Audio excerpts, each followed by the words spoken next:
어릴 때 우리가 노래 부르며 소환하던 두꺼비 생각나세요? 두꺼봐 두꺼봐 헌집 줄게 새집 다오. 나는 헌 걸 줄 테니까 너는 새 걸 달라는 매우 획기적인 발상이죠. 이 책의 작가는 헌책방에서 헌책을 팔아서 열심히 신간서적을 구입해서 읽고 있다고 합니다. 저는 어릴 때 문방구에 가면 문방구 주인이 그렇게 멋져 보일 수가 없었어요. 그러다 조금 커서는 아트박스 사장님이 최고로 행복해 보였고, 요즘에는 서점 주인이 최고로 행복해 보입니다. 물론 이건 돈이나 명예나 그 모든 세속적인 것들을 떠나서 내가 원하는 것, 좋아하는 걸 다 가진 사람이니까 세상을 다 가진 것처럼 행복해 보인다라는 뜻이겠죠. 책을 좋아하면서 헌책방을 운영하다 보면 정말 세상을 다 가진 기분이지 않을까요? 그 헌책방의 냄새, 그거 정말 좋아하는데 요즘은 안타깝게도 헌책방을 찾기도 쉽지가 않고요. 잘 들르게 되질 않습니다. 다음 주에는 대형 서점 말고요. 헌책방을 찾아서 들러봐야겠습니다. 책 이야기로 다시 돌아와서 오늘 소개할 책의 제목은 이상한 나라의 책 읽기입니다. 헌책방을 운영하며 책을 직접 쓰기도 하는 작가가 어떻게 책을 고르고 어떻게 책을 읽는지에 대한 이야기를 다루고 있는데요. 각 챕터마다 책 한 권을 소재 삼아서 이야기를 풀어내는 방식이 재미있습니다. 지금 듣고 계신 여러분들 역시 책을 많게든 적게든 평소에 책 읽기에 관심 많은 분들이시겠죠. 그렇다면 궁금하지 않으세요? 다른 사람들은 책을 어떻게 읽을까? 어떤 책을 어떤 기준으로 고를까? 책을 읽으면서 어떤 생각을 할까? 이런 궁금증을 가지고 들으시면 오늘의 이야기를 더욱 재미있게 들으실 수 있을 겁니다. 책을 쓰고 책을 팔고 책을 사고 책을 읽는, 책과 함께 하루하루를 보내는 작가의 이야기. 오늘의 책, 이상한 나라의 책 읽기. 지금부터 시작해 볼까요? 모험이나 불행은 결코 자잘한 일로 시작되는 법이 없으니까. 햇살 좋은 어느 가을날, 한 사람이 책방문을 거칠게 열고 들어왔다. 한눈에 봐도 그는 화가 잔뜩 나 보인다. 가만히 보니 얼굴이 낯익다. 일주일 전쯤에 우리 책방에서 책을 샀던 손님이다. 그는 곧장 내가 앉은 자리 쪽으로 성큼성큼 걸어오더니 가방을 열고 그때 산 책을 꺼내 탁 소리가 나도록 책상 위에 던지듯이 내려놨다. 나는 도대체 이게 무슨 일인가 싶어 눈만 커다랗게 뜨고 있을 뿐이었다. 손님은 일주일 전에 사간 그 책을 당장 환불해 달라고 했다. 나는 책에 무슨 문제라도 있나요? 하면서 책을 집어 이리저리 살펴봤다. 아무래도 중고책이다 보니 책에 오염이나 훼손 부분이 있는 걸 미리 발견하지 못하고 파는 일이 간혹 있다. 하지만 손님이 가져온 책에는 아무 이상이 없었다. 책에 딱히 이상이 없다고 하자 손님은 여전히 화가 난 목소리로 이상이 없긴 왜 없어요? 라고 했다. 그는 곧장 말을 이었다. 재미가 없다는 게 문제입니다. 나는 귀를 의심했다. 이건 뭘까? 꿈인가? 내가 책방 주인이 된 꿈을 꾸고 있는 것일까? 아니면 책방 주인이 내가 된 꿈을 꾸는 건가?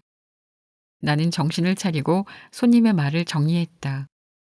그러니까 손님께서는 지금 일주일 전에 산 책을 다 읽고 나서 재미가 없으니 돈을 돌려달라는 건가요?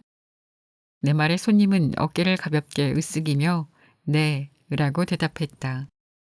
그는 이제 내가 책상 옆에 있는 작은 금고로 손을 뻗어 현금 6천 원을 꺼내 자기한테 주기를 기다리고 있는 것 같았다. 물론 나는 그러지 않았지만 그의 논리는 아주 확고했다. 자신은 식당에서 일하고 있는데 그 가게 벽에 큼직하게 맛없으면 돈을 받지 않겠습니다. 라고 써붙였다고 한다. 그만큼 맛에 자신이 있다는 뜻이다. 게다가 지금껏 단 한 사람도 돈을 내지 않고 간 경우가 없거든요.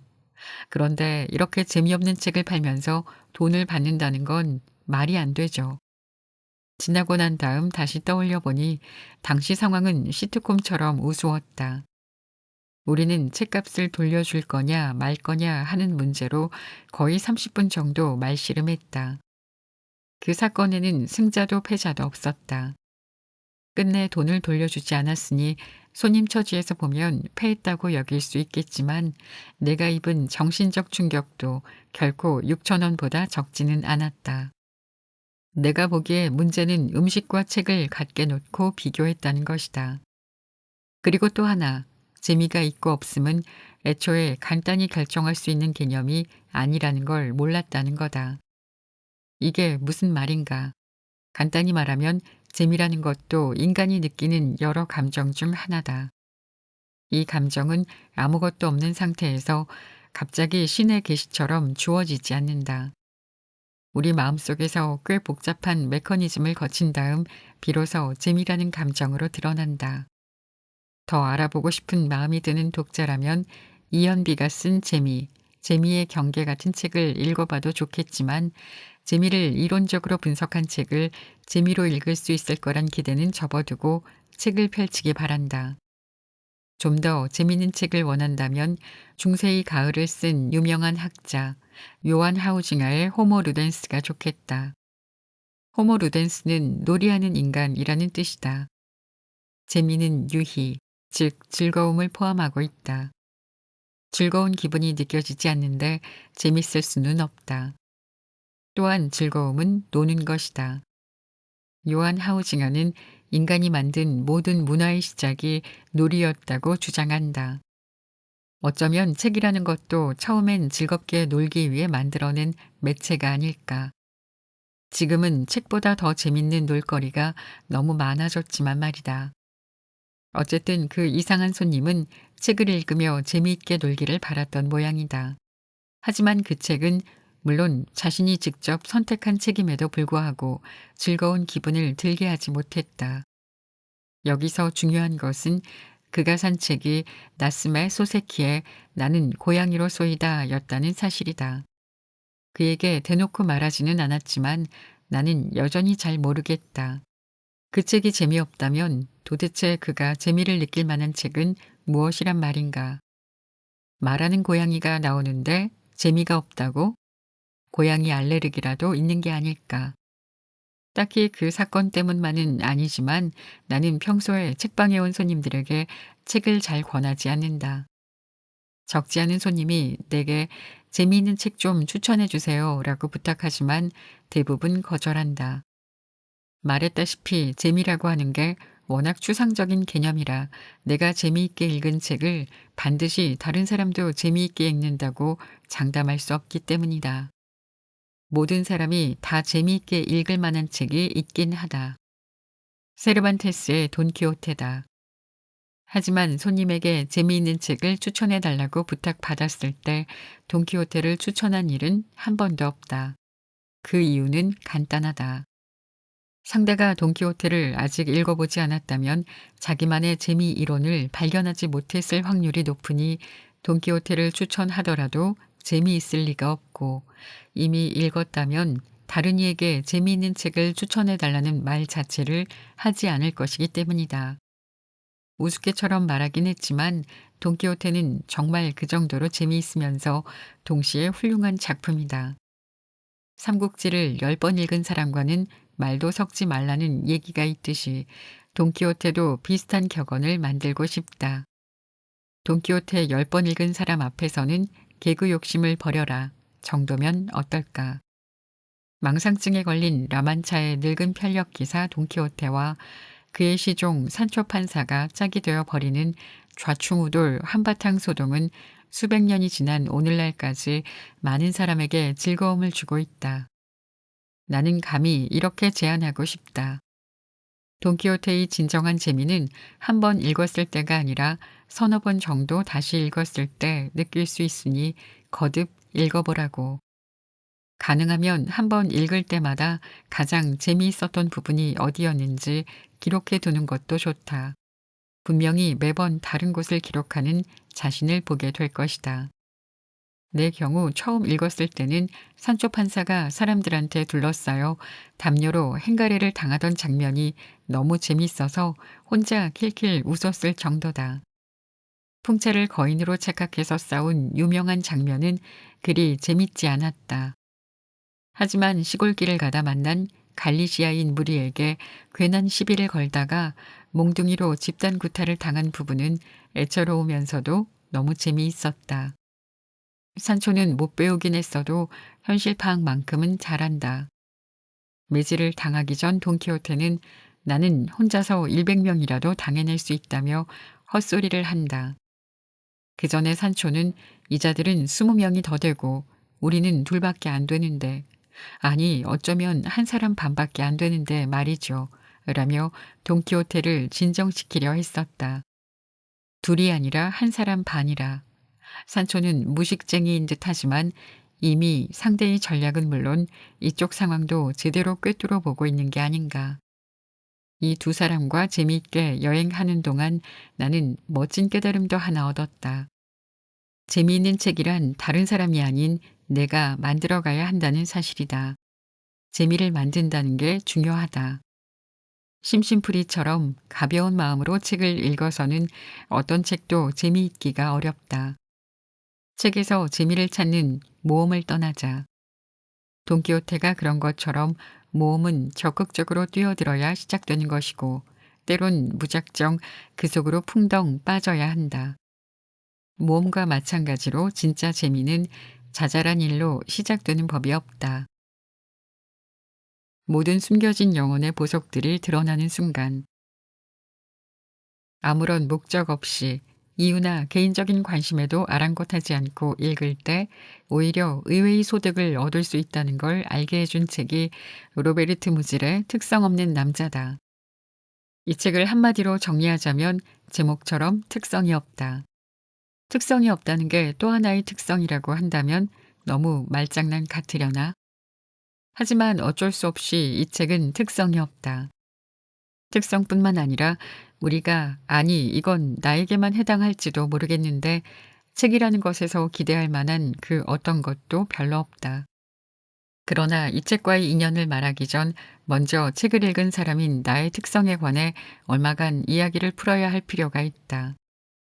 나는 특성이 확실한 사람이고 그렇게 사는 게 편했다.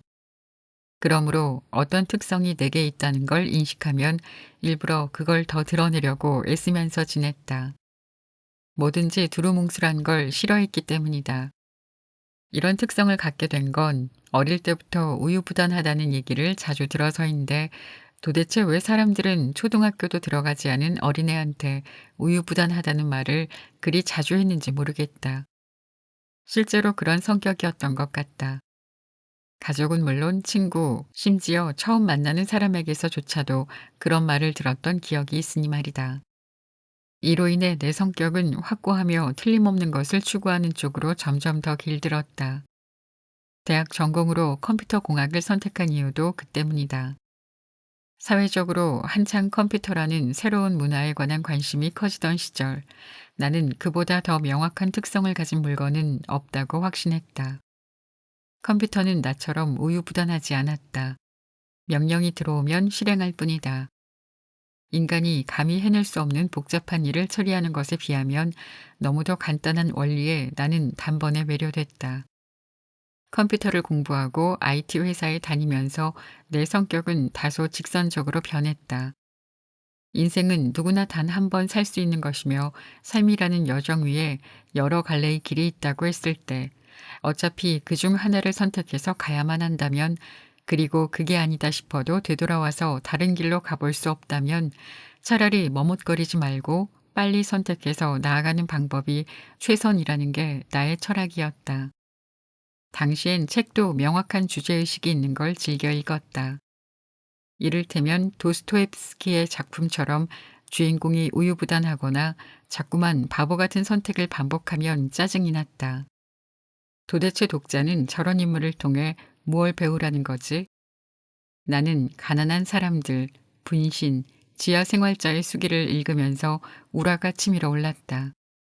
지금 다시 생각해보면 그 소설 속 인물들이 너무나도 나를 빼닮았기에 더욱 참지 못했던 것 같다. 그들은 하나같이 선택을 망설이는 동안, 삶의 길에서 엉뚱한 생각이나 하며 머뭇거리는 동안 다른 사람들에게 추월당하고 끝내 길 옆으로 쓰러져 파멸의 구렁텅이에 빠진다. 나는 절대로 그렇게 되기는 싫었다. 그렇게 별탈 없이 잘 지내던 어느 날 내 확고한 철학을 뒤흔든 두 가지 사건이 연이어 일어났다. 첫 번째는 2001년 9월 11일 아침에 터진 세계무역센터 테러 사건이다. 나는 그 소식을 회사 근무를 마치고 퇴근하며 버스에서 라디오로 들었다. 처음엔 새로운 헐리우드 영화를 광고하는 줄 알았다. 집에 도착해서 텔레비전 뉴스를 보니 영화가 아니라 사실이었다. 너무 큰 사건이라 한동안 아무런 감정도 생기지 않았다. 그날 밤엔 잠도 잘 잤다. 그 사건의 충격은 다음날 아침부터 나를 괴롭혔다. 어떻게 밀레니엄 시대에 저런 일이 일어날 수 있나. 게다가 미국에서. 아무리 논리적으로 생각해보려 해도 불가능한 일이었다. 그건 마치 아무 예고 없이 이유도 모른 채 들이닥쳐 폼페이를 멸망시킨 베수비오 화산 폭발처럼 여겨졌다. 그로부터 1년이 지난 2002년, 세상은 온통 월드컵 분위기에 들떠 있었다. 하지만 내겐 2001년의 사건보다 더 충격적인 일이 기다리고 있었다. 그해 6월, 종로에 있는 100년 된 서점 종로서적이 문을 닫았다. 책을 좋아하던 내게 이건 도무지 용납될 수 없는 일이었다. 어떻게 저 큰 서점이 100년이나 한 자리를 지켜오던 그곳이 없어질 수 있는가. 어릴 때부터 저 건물 안에서 겪었던 숱한 기억들도 산산조각이 나는 것 같아서 머리가 어지러울 지경이었다. 나는 이제 모든 걸 다시 검토해 봐야겠다고 결심했다. 세상은 명확하게 설명할 수 없는 것들로 가득하다. 이해할 수 없는 일 또는 이해 따위 필요 없는 일도 많이 일어난다.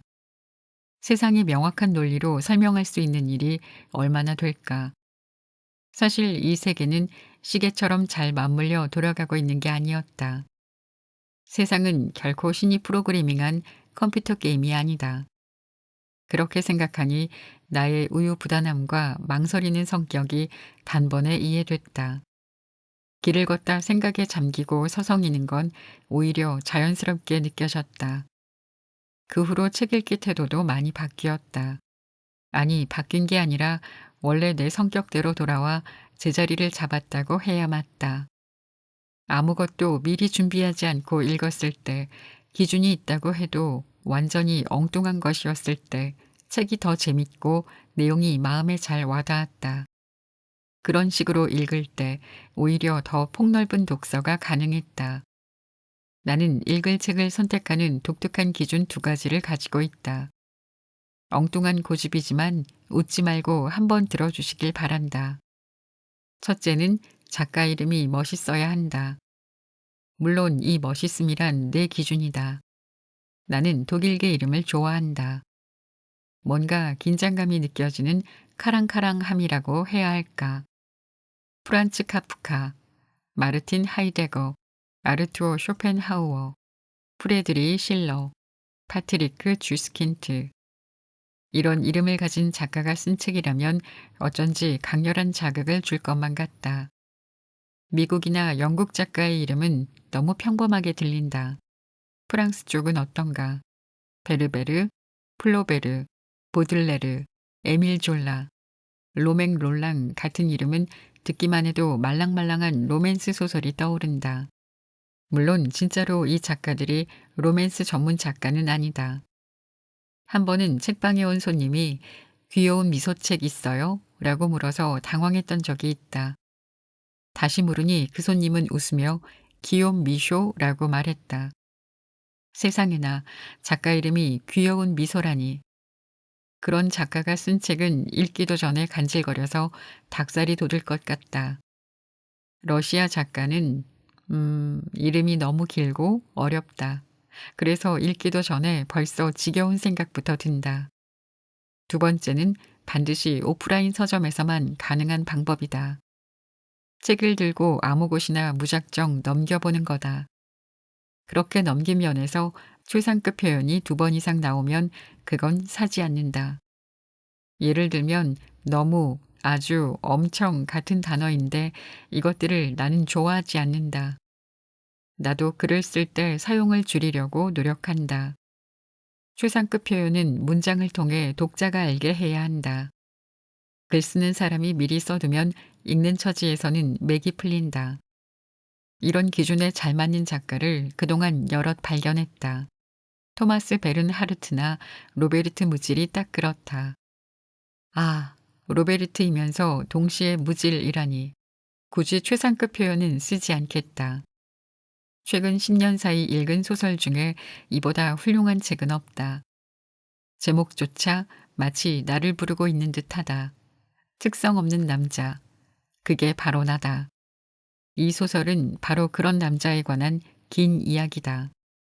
이전까지 나는 로베르트 무질은 물론 그가 쓴 책을 전혀 알지 못했다. 무턱대고 작가 이름만 보고 산 책이다.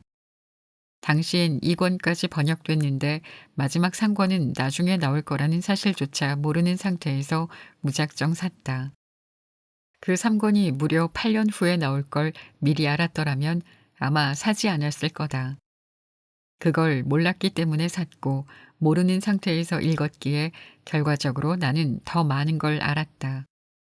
사람들이 간혹 내게 왜 특성 없는 남자를 좋아하느냐고 물으면 웃으면서 이렇게 대답한다. 아시다시피 무질의 이 소설은 20세기 최고의 독일어 소설이니까요. 그러나 알긴 뭘 아는가. 고백하건대 나는 아무것도 모르고 샀다. 이 소설은 번역서 기준으로 1000쪽이 넘는 대작이지만 미완성이다. 그 점도 마음에 든다. 도대체 작가는 이걸 얼마나 더 쓸 작정이었는지 모르겠다. 엄청나게 썼지만 끝내 다 쓰지 못한 책이란 마치 우리의 삶이 언제나 미완성으로 끝날 수밖에 없음을 의미하는 것 같다. 모든 상황에서 머뭇거리며 망설이는 주인공, 특성 없는 남자는 끝맺을 수 없는 이야기 속에서 영원히 살아있다. 작가는 죽고 없지만 특성 없는 남자의 이야기는 아직 끝나지 않았다. 카프카의 미완성 소설이 그렇고 허먼 델빌이 끝내지 못하고 남긴 젊은 선원 이야기가 그렇다. 무질의 소설은 바흐가 쓰다가 멈춘 수수께끼 같은 음악, 푸가의 기법처럼 온갖 기술로 변주에 변주를 거듭하지만 그 모든 게 사실은 부질없음을 말한다. 예수와 같은 33살의 나이에 세상을 떠난 천재 피아니스트 디누 리파티가 마지막 공연을 하던 중 힘에 부쳐 중간에 멈춘 쇼팽 왈츠 2번은 누구도 그를 대신해 연주를 이을 수 없다. 완성되지 못한 모든 것은 완료하지 못했을지언정 생명을 잃은 건 아니다. 점점 확장되고 있는 우주의 별처럼 무질의 소설에 모든 숨겨진 영혼의 보석들이 드러나는 순간이 있다. 머뭇거림, 망설임, 서성거림, 주저함, 실패, 절망. 그 모든 것이 우리 삶 속에서 이름 모를 별처럼 반짝인다. 그러므로 이 책은 미완성이 아니다. 카프카와 멜빌의 소설도 푸가의 기법도 디누리파티 최후의 리사이틀도 마찬가지다. 이들은 이미 완성이라는 의미를 넘어서서 계속 확장하는 중이다. 우리의 삶도 완성이나 종료는 없다. 그러니 두려워할 이유도 없다. 무심히 걷고 생각하며 머뭇거리며 남긴 발자국은 누구도 흉내낼 수 없는 각자의 작품이 된다. 물론 새로운 것은 있죠. 하지만 그게 곧 진보는 아닙니다. 어느 날 한 손님이 우리 책방에 와서 이상한 부탁을 했다. 그는 나이 50 정도 된 사람으로 자주는 아니지만 두어 달에 한 번씩은 와서 이런저런 책을 샀기에 얼굴을 알고 있다. 그러나 내가 아는 건 그의 얼굴뿐이고 이름이나 직업 등은 모른다. 그도 그럴 것이 그 손님은 아주 내성적인 성격으로 여태 나와 대화를 주고받은 적이 없기 때문이다. 4, 5년 전쯤 그가 우리 책방에 처음 왔을 때 내가 이 동네에 사시나요? 라고 물었고 아, 네. 라는 대답을 들은 게 전부다. 그의 얼굴에서 확인할 수 있는 우울한 성격을 지닌 사람들 특유의 찡그린 눈가 주름은 우리 사이에 더 이상의 대화가 필요 없음을 말해 주었다. 그는 종종 와서 책을 골랐고 내가 일하는 책상 위에 그걸 올려놓으면 나는 책값을 알려줬다. 계산은 늘 현금으로 했다. 그리고는 들어올 때 그런 것처럼 나갈 때도 아무 말 없이 갔다. 이제 이 손님을 K라고 부르겠다. 이니셜에 특별한 의미는 없다. 그저 내가 느끼기에 이 사람에게서 카프카의 소설 속 주인공이 슬쩍 겹쳐 보이기 때문이다.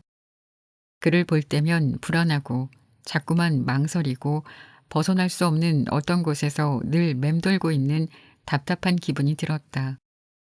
그런 그가 뜻밖에도 내게 이런 부탁을 했다. K는 자기가 인터넷 서점에서 산 책을 우리 책방으로 보낼 테니 받아달라고 했다. 책이 도착하면 자기가 와서 그 책을 집으로 가져가겠다는 거다. 내가 뭘 잘못 들은 건가 싶어 다시 물었다. K는 똑같은 말을 반복했다. 인터넷 서점에서 책을 살 때 받는 곳 주소를 내가 일하는 책방으로 하고 싶다는 거였다. 나는 그렇게 하는 이유를 들어보고 타당한 것이라면 책을 받아주겠다고 했다. 실은 제가 책을 좀 많이 사거든요. 헌책방에서뿐만 아니라 새 책도 많이 사는 편입니다. 그런데 같이 사는 가족이 그걸 싫어합니다. 그러니 집으로 책 택배가 오면 곤란해서요. 이렇게 말하면서 K는 내가 책을 대신 받아주면 그 책을 찾으러 올 때마다 여기서 5만 원 이상 책을 사겠다고 했다.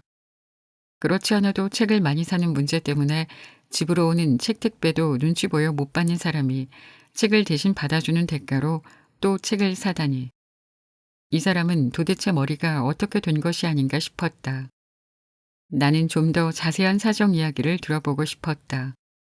도대체 책을 얼마나 사들이기에 가족이 싫어할 정도일까?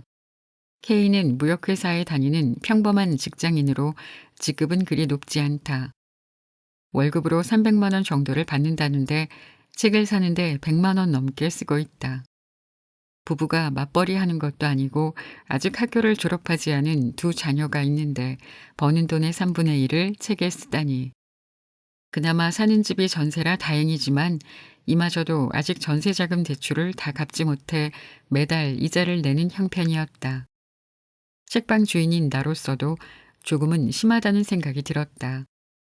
책을 좋아하시는 마음은 이해하지만 벌이보다 씀씀이가 너무 크신 것 같네요. 이참에 조금 줄여보시는 건 어떠세요?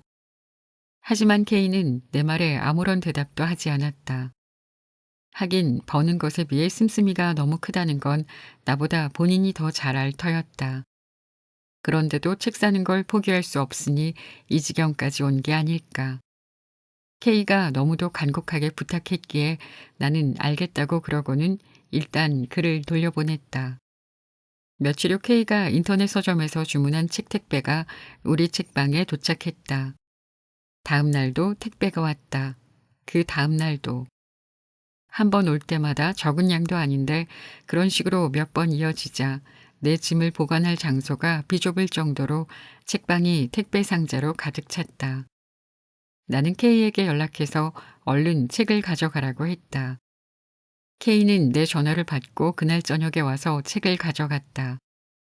그런데 다 가져가는 게 아니라 일부는 남겨놓겠다고 했다.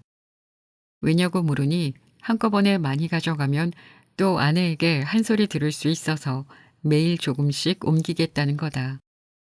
그리고 여기서 가져간 책은 새 책이 아니라 헌책방에서 산 거라고 할 겁니다. 헌책방 책은 그나마 싸니까 아내가 조금은 이해를 해주거든요. 그 말을 듣고 나도 모르게 한숨을 내쉬었다. 아무리 책을 좋아한다고 그래도 이건 아닌 것 같았다. 그가 얼마나 큰 집에서 사는지는 모르겠으나 늘 이렇게 많은 책을 사들인다면 정상적인 생활이 불가능할 것처럼 보였다.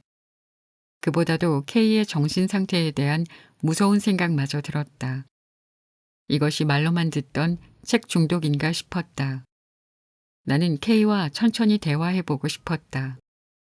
처음에 답하기 쉬운 것부터 예를 들자면 사들인 책을 다 읽는지 물었다. K는 모든 책을 다 읽는 건 아니지만 아예 읽지 않는 건 아니라고 했다. 얘기를 들어보니 그는 많이 읽고 한 번에 여러 책을 겹쳐 읽는 전형적인 책 중독자였다. 그리고 자신은 술과 담배를 안 하니까 그만큼을 책에 투자하는 건 나쁘지 않다고 말했다.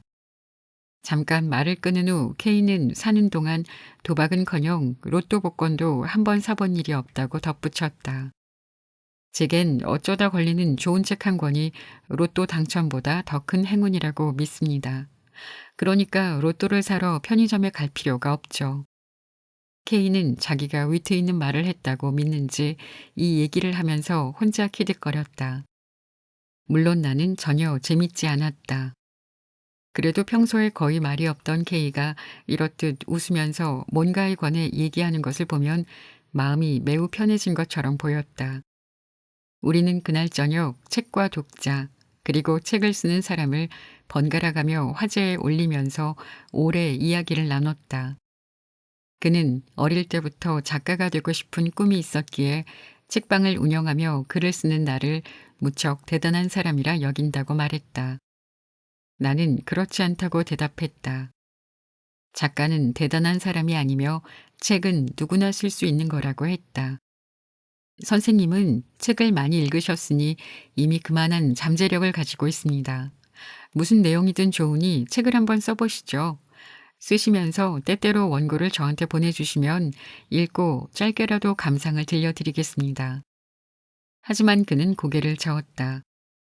K는 제가 어찌 책을 씁니까? 하면서 제법 길게 책을 못 쓰는 이유에 관해서 장광설을 늘어놓았다.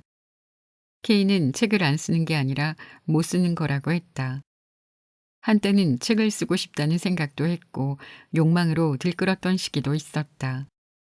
그러나 책을 쓰려고 하면 당연히 그 책은 누군가 썼을 게 분명하기에 자신은 쓸 필요가 없고 이미 있는 책보다 잘 쓸 수 있다는 확신도 없다는 거다.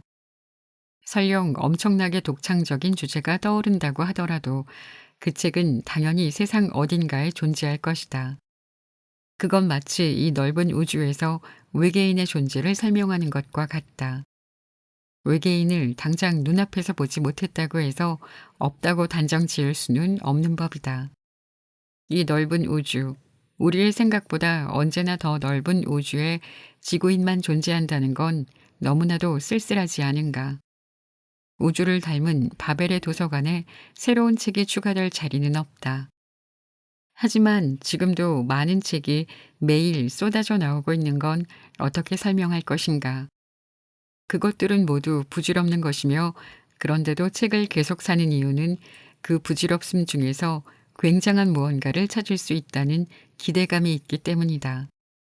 마치 온종일 물가에 앉아 뜰채로 상금을 채취하는 노동자처럼 로또 복권 역시 숫자 자체는 부질없는 것이지만 그 부질없는 숫자가 어떤 특별한 조합으로 맞춰졌을 때 당첨이라는 결과가 되는 것이다. 사실은 이것보다 길고 비논리적인 중얼거림이었지만 내가 기억하는 대로 정리하면 K의 말은 이상과 같았다. 말을 쏟아내는 K를 가만히 보고 있으니 고도를 기다리며에 나오는 럭키의 괴상한 대사가 떠올랐다. 한참을 듣고 있다가 나는 얼마 전 읽은 롤랑 마뉴엘의 책 음악의 기쁨 속 한 문장이 떠올라 K에게 그 부분을 읽어줬다. 그런 다음 나는 그에게 책이 아니라 음악이라면 어떨까요?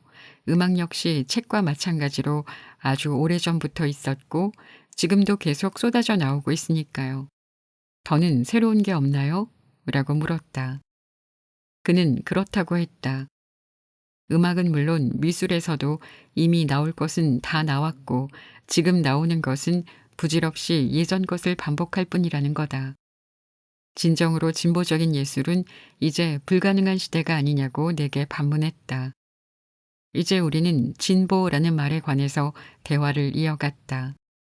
과연 예술에 진보가 있는가? 있다면 어디에 있는가? 아니, 진보한다는 말을 과연 예술에 쓸 수 있는지부터 나는 의심이 든다고 했다.